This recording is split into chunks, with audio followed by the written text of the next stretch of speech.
question is, if our God is a loving God, why is the path to heaven so narrow? Why is it? The path to heaven so narrow. Oh, okay. If God is a loving God, why is the path to heaven so narrow? For the same reason, the law of gravity is just one. You can't have your own law of gravity, and I have my own law of gravity. Truth, by definition, will always be restrictive.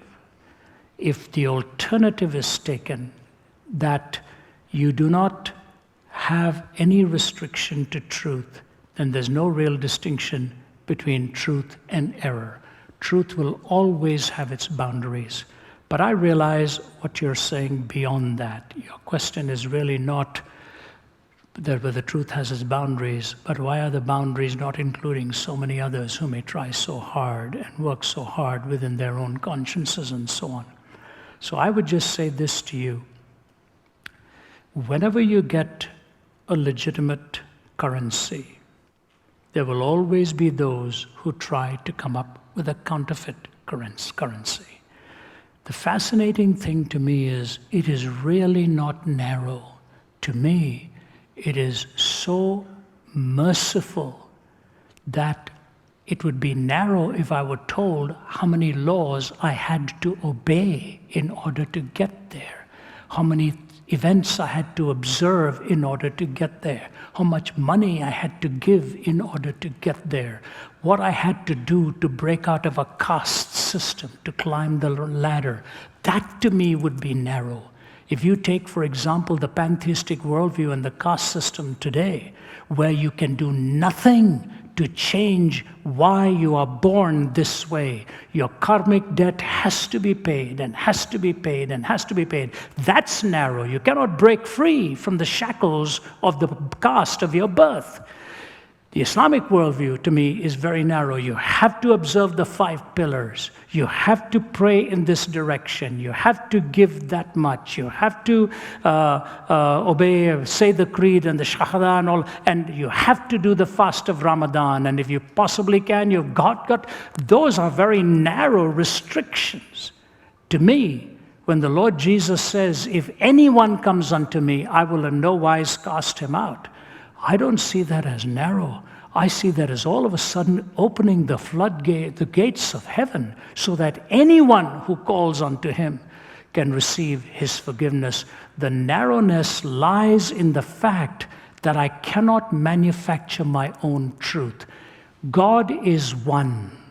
And God's provision is for you and for me. And all he's asked of us is to receive that provision. And if I turn my back upon that provision and want to find my own answer, then I am not admitting to the generosity of God. I'm wanting to become narrow in my own choices. So I don't see it as narrow at all. The grace of God is the most abundant gift. And the final thing I will say to you is, you know, there are many times that I have seen or heard of what all happens in a person's deathbed. And I'm not a medical practitioner, but I have heard that sometimes the hearing may be one of the last senses to go, and even if they cannot gesture to you, they can hear things that you are saying.